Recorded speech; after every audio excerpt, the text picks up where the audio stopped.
कि तीनों सूत्रों का, जो 3 सूत्र मैंने दिए हैं वो सामान्य नहीं है। इन 3 सूत्रों का निस्वार्थ भाव से, बिना किसी कामना के, कठिन है, ये कठिन है, बहुत कठिन है, लेकिन बिना किसी कामना के निस्वार्थ भाव से अगर कोई शिव का शिष्य अपने गुरु शिव को याद करके ये काम करता है तो यही उसकी कृतज्ञता है अपने गुरु शिव के लिए, यही उसकी गुरु दक्षिणा है अपने गुरु शिव के लिए। लेकिन निस्वार्थ भाव से होना कठिन है। अगर आपने किया है, अपनी कामना लेकर भी तीनों सूत्र करते हैं। बहुत लोग मनौतियां मांगते हैं, मेरे जीवन में ये काम पूरा होगा तब हम महादेव की बात करेंगे। कामना पूरी होती है, मनौती पूरी होती है। आप शिव चर्चा रखते हैं, आपने शिव की बात की है, आपने तीनों सूत्र किया है, परिणाम उसके भी आएंगे। लेकिन ये शिव के लिए नहीं किया हमने, अपने लिए किया। तो अपने लिए किया है, महादेव तो परिणाम लाएंगे ही। महादेव ने सब कुछ दिया, महादेव के लिए तो तब भी नहीं किया हमने। जिस दिन हम महादेव के लिए करने लगेंगे, जिस दिन ये आंखें महादेव के लिए रोएंगी, जिस दिन इस दिल में महादेव धड़केंगे, जैसे कोई अपना धड़कता है, जैसे हम किसी अपने की परवाह करते हैं, जैसे हम अपने पति के बीमार होने पे रात भर जगने के बाद भी सुबह में फिर से काम में जुट जाते हैं, बिना ये सोचे कि क्यों मैं उसके लिए रात भर जागूं। आपकी आंखों से नींद गायब हो जाती है। अपनों की चिंता हमें सताती है, लेकिन अपनी यात्रा विस्मृत हो जाती है, भूल जाते हैं। अपनी अपनी यात्रा इस मानव तन में रह के हम कर सके, इसी की कामना साहब श्री ने की है। और अगर मूल उद्देश्य को हम भूल जाते हैं तो हमारे मन में बहुत तरह की कुरीतियां पैदा होती हैं। हमारा मन गंदगियों की तरफ जाता है तब जब हम उस सुंदरता को नहीं देख पाते। अगर मंजिल आपको पता हो तो रास्ते में बहुत चीजें आती हैं, कुछ अच्छी कुछ बुरी। यहाँ तो महादेव को लोगों ने नहीं छोड़ा, साहब दीदी को नहीं छोड़ा, तो हम आप कैसे सोचते हैं कि हमको छोड़ेगा?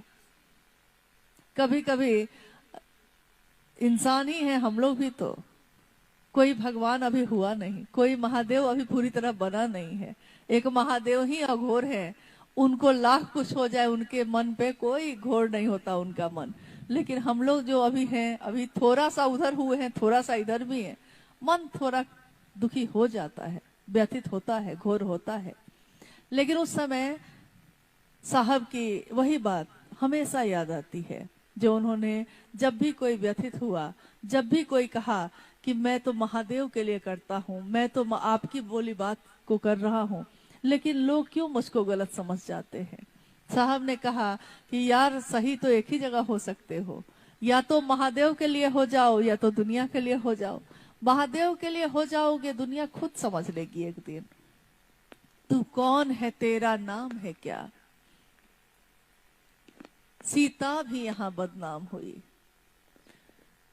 नहीं, कुछ तो लोग कहेंगे, लोगों का काम है कहना, छोड़ो बेकार की बातों को, कहीं बीत न जाए रहना, कहीं ये जीवन न बीत जाए।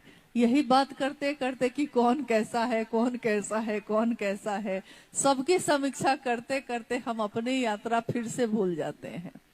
हमारा मन भी घोर हो जाता है, जो अघोर की तरफ चल रहा था वो घोर होकर फिर से डूब रहा है। न कोई किसी का घर चलाता है, न लेना है न देना है, लेना भी है तो महादेव, देना भी तो है महादेव। तो कौन बात के हाला बा, कौन बात के लिए हल्ला है भाई, परेशान है अलग ही। अच्छा, बहुत जगह देखिएगा कि किसी को लगेगा कि हम नहीं करेंगे तो होगा कैसे, अरे हमारे किए बिना होगा कैसे। साहब ने एक ऋषि की कहानी बताई थी।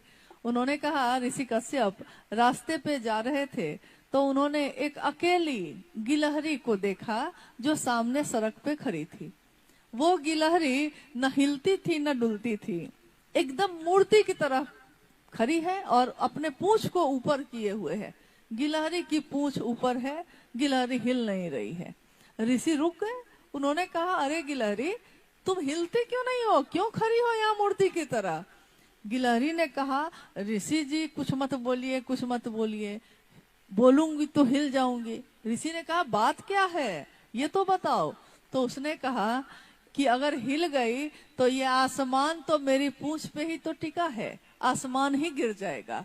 वैसे ही हम में से भी कुछ लोग हैं जो कहते हैं कि मैं ठीक करूंगा, मैं ठीक करूंगा, क्योंकि वो सोचता है कि मुझ में ये बात है कि मैं ठीक कर सकता हूँ। साहब ने कहा कि कुछ टेंशन महादेव को भी लेने दीजिए, महादेव पे भी तो छोड़िए, सारा टेंशन अपने कपार पे क्यों लिए हैं? अरे दुनिया में कम तनाव है, दुनिया में कम दुख है।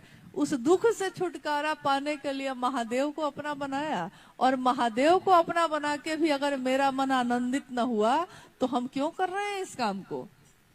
इससे तो अच्छा है कि अपने घर में अपने बच्चों के साथ रहेंगे, ये ज्यादा बेहतर है। अगर महादेव की बात जगत में करके किसी के बीच हम महादेव को बांट नहीं सकते, इससे बेहतर है कि हम शिव की शिष्यता छोड़ दें, शिव का शिष्य बन के कम से कम इस काम को नहीं करें। क्योंकि हमारी आपकी पहचान जो जगत में है, शिव का शिष्य होने की पहचान। किसी दिन आकाशवाणी में साहब से पूछा गया था, उस समय वो डिप्टी कलेक्टर थे, उनसे पूछा गया, आकाशवाणी आवाज ने पूछा, तुम क्या करते हो?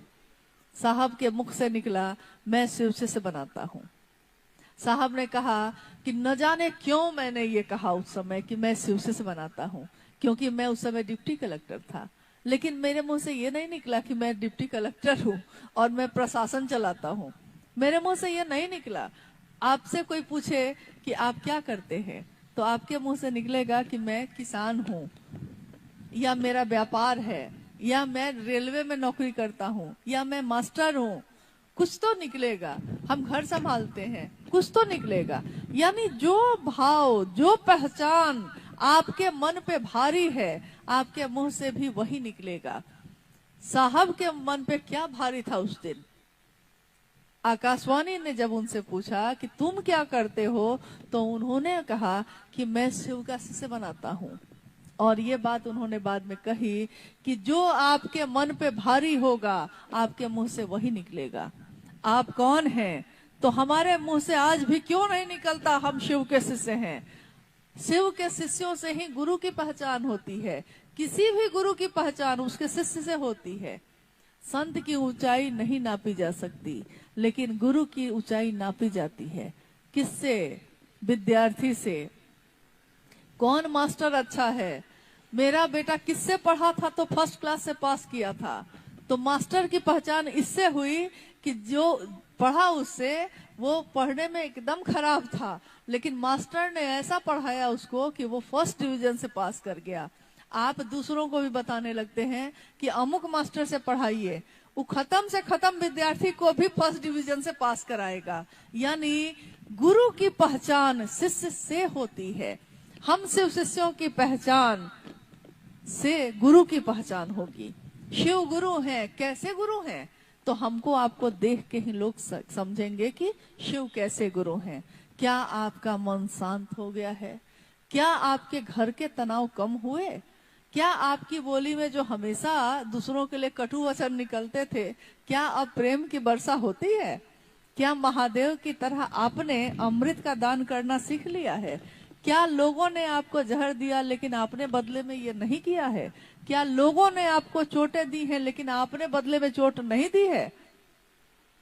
तब शिव शिष्यता उतर रही है, यानी ऐसा हुआ है। लेकिन अगर शिव की चर्चा करके और घर में आके कोई परेशान है, बेचैन है, उसके मन को शांति ही नहीं है, तो कैसे शिव की बात की हमने? महादेव की बात करके, महादेव की बात सुन के भी अगर हमारा मन शिव के सानिध्य में नहीं जा रहा है, तो इससे ज्यादा बेहतर है कि हम अपने घर में रहें। ये ज्यादा अच्छा है, क्योंकि उतना समय किसी को तो दीजिएगा। लेकिन अगर महादेव के लिए निकले हैं तो ये स्व अनुशासन अपने जीवन में खुद होना चाहिए कि महादेव के लिए निकले हैं, महादेव की बात कर रहे हैं, तो उस चर्चा स्थल पे सिर्फ महादेव की ही चर्चा होनी चाहिए। फिर कोई और विषय वहां पे बोलना ठीक नहीं है, किसी के लिए नहीं।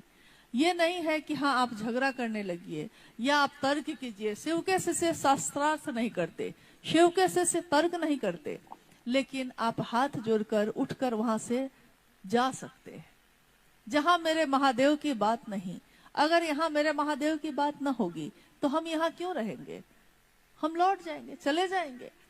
मेरे महादेव की बात नहीं, मेरे महादेव के काम की परवाह नहीं, उस जगह पे हमको क्यों रहना है? हमको उस गली जाना क्यों है? उसका पता पूछना क्यों है? जिस गली में तेरा घर न हो बालमा, उस गली से तो हमें गुजरना ही नहीं है, गुजरेंगे ही नहीं। क्यों गुजरेंगे? जीवन इतना छोटा है और जगत इतना बड़ा है, काम बहुत है, महादेव से जोड़ना है लोगों को। तो अगर रुकते रह गए, उलझते रह गए, तो इस काम को कर नहीं पाएंगे। कभी सूरत की इसी धरती पे वरेण्य गुरु भ्राता साहब श्री उतरे, और उस दिन उनकी आवाज में अद्भुत क्या था, उस आवाज में क्या बात थी, उस संदेश में। उन्होंने उस दिन कहा था, उस यात्रा में हम लोग उनके साथ आए थे, और सामने में साहब बोल रहे हैं, साहब कह रहे हैं, मैं सूरत में शिव की सूरत देखना चाहता हूँ, सूरत में शिव की सूरत देखना चाहता हूँ। क्या हमने साहब श्री के इस चाहत को पूरा कर लिया? तभी ना हमारे पास इतना समय है कि हम लोग बहुत सारी दूसरी बात भी करने लगे हैं। अगर नहीं किया है तो अनुरोध है कि इस काम पे अपना ध्यान दें, कि हाँ, सूरत में शिव की सूरत ही नहीं, शिव की सीरत भी उतरनी चाहिए। सिर्फ सूरत उतरने से काम अब नहीं चलेगा, सिर्फ चेहरा लगाने से काम नहीं चलेगा। सीरत, आचरण, चरित्र, आचरण अपने शिव जैसा, अपने साहब दीदी जैसा उन्होंने अपने जीवन का दान दिया है। इस काम में आहुति है, इस अनुष्ठान में, इस महापर्व में, इस महान उद्देश्य में हर व्यक्ति की मांग है। इसमें आप मेरा साथ दीजिए। मेरे इस गुरु कार्य को पूरा करने में साहब ने बार बार कहा है कि मैं अकेला सा महसूस करता हूँ, लाखों लोगों की भीड़ है, लेकिन कोई शिव की मनसा से शिव की तरफ क्यों नहीं चलता? मैं तो यही चाहता हूँ और कुछ भी नहीं। क्या साहब ने आपसे कुछ मांगा है? क्या साहब ने आपसे कुछ भी और चाहा है? कभी आपने ये कहा है क्या कि साहब के पास से ये चढ़ावा चढ़ाना है हमको? नहीं, उन्होंने कभी नहीं चाहा। अर्थ, धर्म, काम, मोक्ष किसी की कामना नहीं। कामना है तो बस एक ही, कि मेरे गुरु महादेव की गूंज उठे। एक शिवरात्रि में उन्होंने महादेव की आरती के समय आंखें बंद करके जो प्रार्थना की, बाद में कहा कि जानते हैं मैं क्या कह रहा था महादेव से?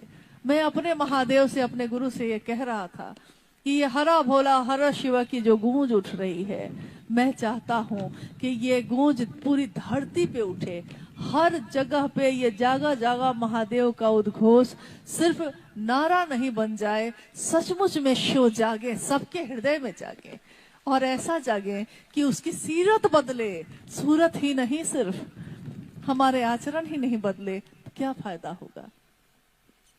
हाँ, आपको मुझसे शिकायत कोई हो सकती है, लेकिन दूसरों से शिकायत हो सकती है। इसमें कोई बड़ी बात नहीं, क्योंकि आप कभी मेरे पास रहे नहीं, मुझसे कभी बात नहीं, आपके पास हम रहे नहीं, हमसे आपकी कोई बात नहीं। लेकिन आपकी बात अपने साहब से तो है ना, मेरी बात मेरे साहब से तो है। मैंने भी उनसे एक वादा किया कि जो उन्होंने कहा है वो करेंगे। अब दुनिया क्या कहेगी ये हम नहीं जानते। साहब ने हमेशा कहा कि मैं हमेशा जो पुराने लोग भी रहे उनका भी इंतजार करता हूँ। मैं हरिंद्रानंद हमेशा सबको ढूंढता हूँ, लोग मुझे नहीं ढूंढते, मैं ढूंढता हूँ। मैं अपने घर के दरवाजे किसी के लिए बंद नहीं करता। आप बंद कर सकते हैं, आप कह सकते हैं अमुक आदमी अच्छा नहीं है, हम उसकी चर्चा में नहीं जाएंगे। अब तुम मेरे पास आना प्रिय, मेरा दर खुला है, खुला ही रहेगा तुम्हारे लिए। अभी तुमको मेरी जरूरत नहीं, बहुत चाहने वाले मिल जाएंगे। अभी रूप का, यानी खूब लोग है ना, सम्मान है, खूब हो रहा है, भैया दीदी भैया दीदी। अभी तुमको मेरी जरूरत नहीं, बहुत चाहने वाले मिल जाएंगे। अभी रूप का एक दरिया हो तुम, कमल जितने चाहोगे खिल जाएंगे। लेकिन दर्पण भी जब तुम्हें डराने लगे, जवानी भी दामन छुराने लगे, तब तुम मेरे पास आना प्रिय, मेरा दर खुला है, खुला ही रहेगा तुम्हारे लिए। साहब दीदी का दर सबके लिए खुला है, वो कभी बंद नहीं होगा। मेरे लिए है तो आपके लिए भी है। वो घर आपके लिए भी उतना ही है जितना मेरे लिए है। दुनिया का घर टूट भी जाएगा, एक दिन खंडहर भी हो जाएगा, लेकिन शिव शिष्यता का ये मंदिर जो उन्होंने हर दिल में स्थापित किया है, ये कभी खंडहर नहीं बनेगा। ये एक दिल से दूसरे दिल में जाता ही रहेगा। हम आने वाली पीढ़ियों को अपनी शिव शिष्यता की सौगात देते ही रहेंगे। आज तक माता पिता अपने बच्चों के लिए जमीन, मकान, रुपया, पैसा हो, सजग होगा इस बात के लिए कि कहीं हम चौक चौराहे पे खड़े होकर कुछ ऐसा तो नहीं कर रहे कि लोग देखकर कहेंगे कि अरे यही ना था जो उस दिन महादेव की बात कर रहा था। और देखिए, सिर्फ शिव को चाहा आपने, लेकिन आपके सारे आचरण बदल गए। पहले कुछ भी बोलते थे, कितनी बार लोगों को कोई पान खाता है, कोई कुछ खाता है, लेकिन जैसे ही कोई कहता है कि आइए शिव चर्चा करिए तो जल्दी से जाके पहले कुल्ला करता है। क्यों? क्योंकि उसको ये पता है कि इस तरह तरीका नहीं है। कोई कभी नशे में रहता, लेकिन शिव चर्चा में जाने लगा तो नशा छूट गया उससे, क्योंकि नशे में रहने वाला व्यक्ति अगर शिव चर्चा समाज में कर रहा है तो कोई कहेगा कि अरे ये क्या बात करेगा हमसे। पहले खुद का जीवन तो देख ले, पहले खुद में तो सुधार कर ले। आपने चाहा सिर्फ शिव को है, लेकिन शिव को चाहा है तो खुद बदल गए हैं। किसी एक को चाहने पे दूसरा बदल ही जाता है, क्योंकि अब वो नहीं रहता, अब वो जिसको उसने चाहा है वैसा हो जाता है। महादेव को गुरु बनाने वाले लोग, शिव के शिष्य, उनका कर्तव्य क्या होता है कि दूसरा भी शिव की तरफ चले। हमारे मन, वचन या कर्म से कोई शिव की तरफ चलने से रुक नहीं जाए। ऐसा ना हो कोई आहत हो जाए, कोई घायल हो जाए, कोई रुक जाए, कोई छूट जाए। मेरी बोली से तो नहीं होना चाहिए ये, दूसरे क्या करेंगे इस पे मेरा बस नहीं। लेकिन अगर हम शिव के शिष्य हैं तो हमारा कर्तव्य ये है कि मेरे गुरु का काम, मेरे गुरु का नाम जिसमें भी रोशन हो, हम सबको वही काम करना चाहिए, बाकी नहीं करना चाहिए। कोशिश तो यही करनी चाहिए। शिव की शिष्यता क्या है, इसे विस्तार से समझाने का कष्ट करें। शिव की शिष्यता क्या है, और उसके साथ लिखा हुआ है विस्तार से बताइए। तो विस्तार से बताने में रात हो जाएगी, रात से फिर सुबह हो जाएगी क्योंकि प्रारंभिक दिनों में जब साहब शिव चर्चा शुरू करते तो उनके अंदर ये इतनी बेचैनी और इतनी ललक थी इस बात की कि वो बात करने लगते। माँ नीलम आनंद बैठी हैं, 10-20 लोग बैठे हुए हैं मधेपुरा में, और साहब शिव चर्चा कर रहे हैं। शिव कैसे हैं, शिव कैसे हैं, ऐसे हैं, वैसे हैं, बताते बताते कब कितना घंटा बीत जाता पता ही नहीं चलता। और वो कहते कि नीलम जरा चाय बनवाइएगा क्या। तो माँ कहती कि पहले थोड़ा सा मुंह धो लीजिए क्योंकि सूर्योदय हो गया है। तो शिव की शिष्यता यानी एक असीम, अंतहीन, अविरल प्रवाह है। एक बार डूबे हैं तो डूबते ही चले जाइएगा, फिर इससे बाहर न निकलने की इच्छा होगी, न निकल पाइएगा, निकल ही नहीं पाइएगा, इच्छा ही नहीं होगी, इच्छा ही खत्म हो जाएगी। सांसारिक रिश्तों में भी ये भाव आता है, सांसारिक रिश्तों में भी, जिससे भी आपका मन प्रेम करता है। हो सकता है आपके पति से हो सकता है पत्नी से हो सकता है बच्चे से हो, माँ बाप से भी होते हैं, किसी ऐसे व्यक्ति से भी होते हैं जिससे पारिवारिक कोई रिश्ता नहीं, किसी से प्रेम होता है, एक क्षण में हो जाता है। अब जो है आप उसके बाद अपने जीवन में किसी से प्रेम हो गया है, आपको मन प्रेम करता है, हृदय प्रेम करता है, शरीर से आप कहीं भी हैं। इसी में एक बार हुआ था, उस समय साहब 2003 में रांची में थे। एक गुरु बहन अपने बेटा की बात लेकर माँ नीलम आनंद जी के पास आई। तो उन गुरु बहन ने कहा माँ से कि दीदी, मेरा बेटा को पता नहीं कुछ ऊपरी कुछ आ गया है, लगता है, हम बहुत चिंता में हैं। माँ ने पूछा उससे कि क्या हुआ है। तो उसने कहा कि वो ना आईना के सामने खड़ा होके भी मुस्कुराता रहता है, खाना भी खाता रहता है तो अपने अपने मुस्कुराने लगता है, कुछ हमको पता नहीं चलता है। हमको लग रहा है या तो उसका दिमाग खराब हो गया है कुछ, या तो कोई ऊपरी चक्कर आ गया है उसके ऊपर। माँ हंसने लगी। उन्होंने कहा कि अच्छा देखो कुछ दिन देख लो, अगर नहीं होगा तो डॉक्टर से दिखाना, लेकिन कुछ दिन बाद फिर आके बताना हमको कि क्या क्या स्थिति है, ठीक है कि नहीं। कुछ दिन बाद वो गुरु बहन आई। माँ ने पूछा कि बेटा अब कैसा है? तो माँ ने कहा कि बेटा कैसा है? तो उस गुरु बहन ने कहा कि जी पता चल न गया बीमारी क्या थी। माँ ने पूछा क्या बीमारी थी? तो एक लड़की से प्रेम करता है, हमेशा उसी के ध्यान में डूबा रहता है। देखिए, एक लड़की से प्रेम ने उसके मन को ऐसा डुबाया कि माँ बैठी है तो खा भी रहा है तो मुस्कुरा रहा है ध्यान में उसी की। जैसे मजनू चलने लगा तो कहा उसने कि पत्तों में भी लैला दिखाई देती है, इस रास्ते पे भी लैला दिखाई देती है। ए मौलवी साहब, आप किस खुदा की इबादत कर रहे थे कि आपको मैं दिखा? जब मैं एक लैला के इश्क में हूं तो मुझको लैला के सिवा कुछ नहीं दिखती, आपको मैं कैसे दिखा?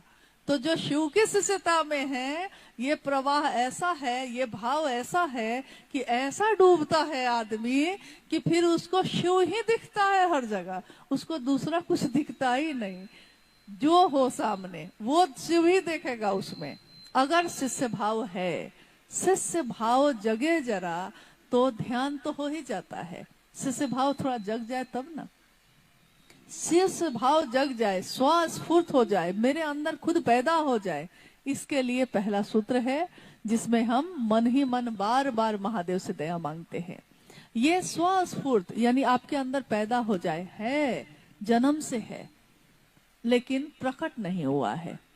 जन्म से ही तो सारे भाव है मेरे मन में, तभी तो जब हम बच्चा पैदा होता है उसके मन में अपने पिता को देख के पुत्र भाव पैदा हो जाता है, माँ को देख के पुत्र का भाव पैदा हो जाता है।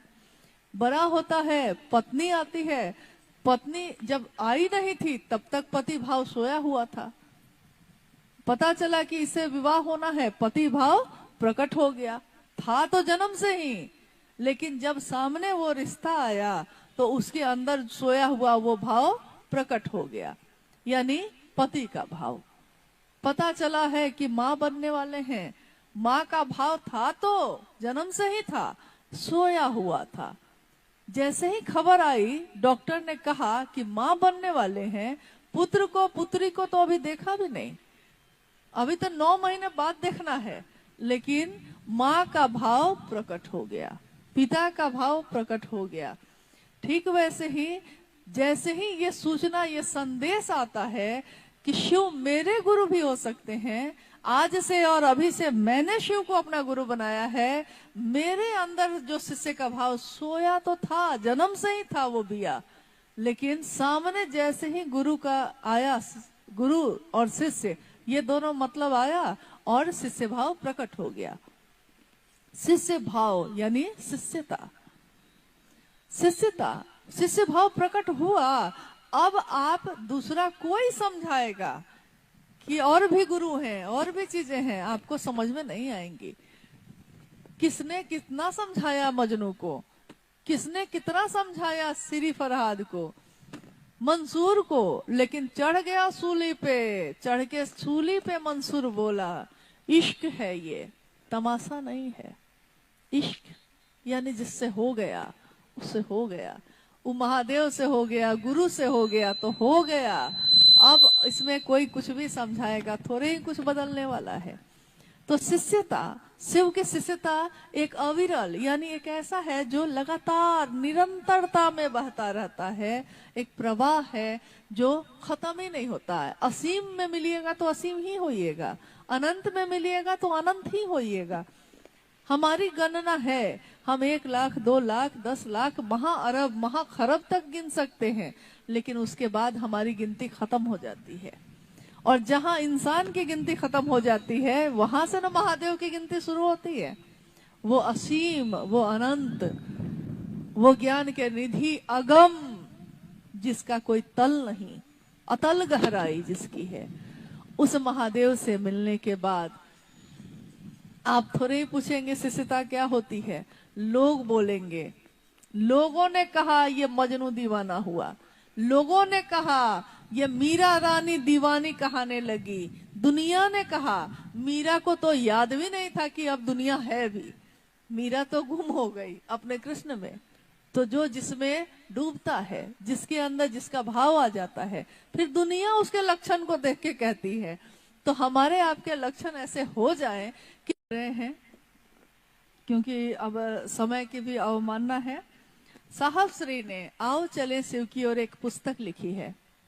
कोरोना काल में ये लिखा गया। दुनिया के लोग जब कोरोना काल में अपने घरों में बंद थे, साहब श्री के साथ हम सभी उपवन में बैठे आओ चलें शिव की ओर पुस्तक की रचना कर रहे थे। इस जिज्ञासा का उत्तर देने से पहले 2 मिनट के लिए हम उस बात पे आपको लेके जाना चाहते हैं कि उस समय जो घटनाएं हो रही थी, या उससे पूर्व भी जो चीजें मैंने भी देखी या और लोगों ने भी देखी हैं, महसूस किया है। अनमिलाकर में आपने कितनी घटनाओं को पढ़ा होगा, सुना होगा लोगों से, ऐसी ऐसी जिसको लोग दुनिया चमत्कार कहती है। कोरोना काल का समय था, आओ चले शिव की ओर पुस्तक लिखी जा रही थी। उपवन जो साहब का स्थल है रांची में, उसमें। और सुबह सुबह कौन हरी सब्जियों का झोला रख के चला जाता था दरवाजे के बाहर, ये पता ही नहीं चलता था। जब सारी दुकानें बंद थी, महादेव की असीम दया से और साहब के सानिध्य से हम लोग को हरी सब्जियां उपलब्ध हो रही थी। और साहब वहां पैसा रखवा देते थे कि भाई पैसा रखवा दो, बिना पैसे के तो मैं किसी से कुछ नहीं ले सकता। खैर, एक तरफ तो ये हो रहा था, एक तरफ किताब लिखी जा रही थी। साहब बोल रहे थे, कोई लिख रहा था, और एक प्रिंटर था रखा हुआ। कंप्यूटर और प्रिंटर होता है ना, प्रिंट जिससे करते हैं हम लोग कागज को, प्रिंटर था रखा हुआ। साहब ने कहा कि मैं बोलता जा रहा हूं, जो मैं कह रहा हूं लिखते जाओ, टाइप करो और निकालो, तब ना किताब लिखी जाती है। किताब लिखने में बहुत मेहनत होती है, ये हम लोगों ने उस समय अनुभूत किया। हुआ ये कि एक दिन वो प्रिंटर चलते चलते बंद हो गया। मशीन है वो। मेरा अनुरोध है कि जो अभी बता रहे हैं आपको, उस पर थोड़ा ध्यान दीजिएगा। वो मशीन है, वो प्रिंटर है। मशीन में जान नहीं होती, मशीन में संवेदना नहीं होती। वो तो मशीन है ना, पुर्जा से बना हुआ लोहा का। बंद हो गई, प्रिंटर काम करना बंद कर दिया। सब लोग परेशान होकर उसको ठीक करने की कोशिश किए, नहीं ठीक हो पाया। साहब जो सामने सोफा पे बैठे थे और सामने टेबल पे, छोटे टेबल पे प्रिंटर रखा हुआ था, साहब ने उस प्रिंटर की तरफ देखते हुए गहरी सोच में चुपचाप देख रहे हैं। काम बंद हो गया, एक ही प्रिंटर था, काम बंद हो गया, बाहर जा नहीं सकते थे।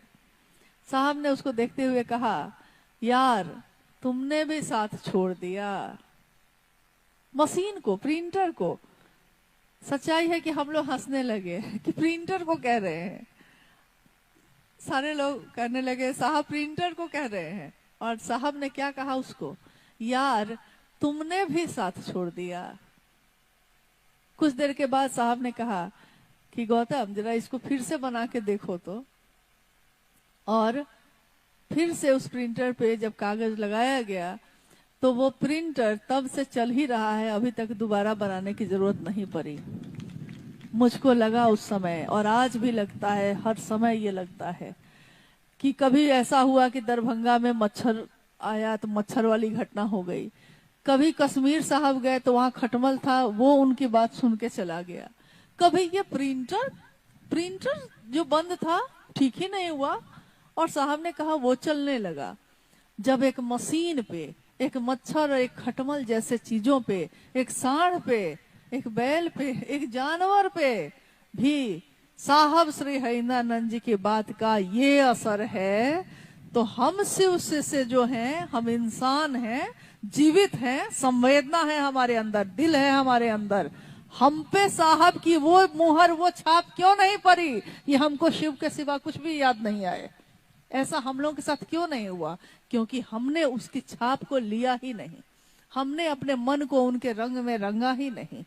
ऐसी चुनरी हमारे अंदर आई नहीं जिसको रंगरेज से कहे हम कि ऐसी रंग दे कि रंग ना ही छूटे। ये हमने साहब से कभी कहा ही नहीं। मेरा अनुरोध है कि अपने साहब से ये कहिएगा कि मेरे आपके मन को ऐसा रंगे महादेव के रंग में कि फिर किसी का रंग उस पर चढ़े नहीं। होली के पर्व पे जिस तरह कभी कभी ऐसा पेंट आजकल आने लगा है कि उसको लोग चेहरे पे लगा ले, अगर बदल देना, जो राजा था उसको उतार दिया और दूसरे को राजा बना दिया।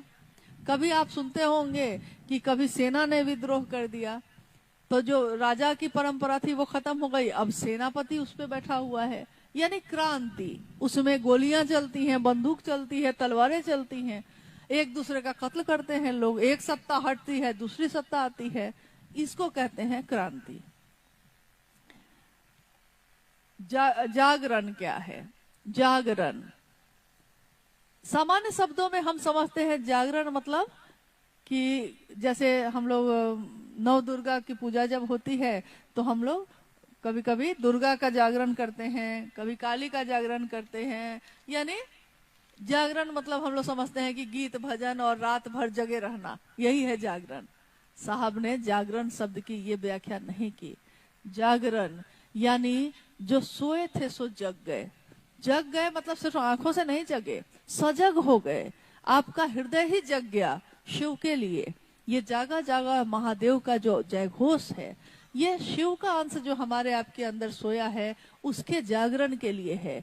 यानी जाग जाना, आंखों से नहीं, अपनी चेतना का जग जाना।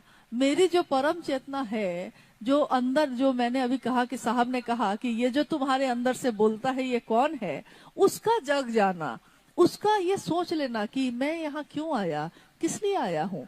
बाहर से तो मैं बहुत सारे रिश्तों से हूँ, मैं किसी का पति, किसी का भाई, किसी की पत्नी, किसी की बहन हूँ, लेकिन मेरे अंदर जो ये है ये कहाँ से आया, कहाँ को जाएगा, कुछ पता नहीं। इसकी जो खोज हो जाए तो जाग जाना मतलब जागरण है।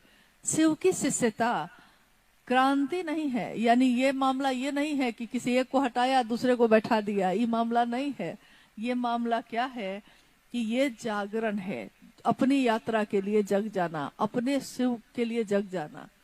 अब इस जिज्ञासा के साथ, इस पंक्ति के साथ, जैसा मैंने पहले भी कहा, साहब ने जो कहा उसमें कुछ ना कुछ तो मिलाना है, नहीं तो कुछ घटाना है। तो पंक्ति तो साहब ने यहाँ तक ही कही है, लेकिन जिज्ञासा में ये भी आया है कि फिर हर जगह गुरु भाई गुरु बहन के बीच मतभेद क्यों है। तो मेरी अपनी अनुभूति जो है, अपने दिल से जानिए दूसरे का भी हाल, तो मेरी अनुभूति ये है कि अगर आपने सोचा है कि ये आपका गुरु भाई है तो उससे आपका मतभेद होगा ही नहीं। आपने सोचा है कि ये गुरु बहन है तो उससे कैसे मतभेद होगा? विचार मिल नहीं सकते हैं, ये चलेगा। अपनी बहन है मेरी, ये मेरी बहन है, हम लोग उसे झगड़ा भी कर लेते हैं लेकिन रहते उसी घर में हैं और उसी के साथ हाथ में हाथ डाल के फिर घूमते रहते हैं। बहन मेरी, भाई मेरा, गुरु भाई, यानी गुरु भी है इसमें और वो भाई भी है मेरा, गुरु बहन। तो जैसे ही ये शब्द हम किसी के लिए कहते हैं, इसका अर्थ है कि वो मेरा अपना है। तो अपनों से वैचारिक मतभेद हो सकते हैं लेकिन मन का मतभेद नहीं हो सकता, आप उससे अलग नहीं हो सकते।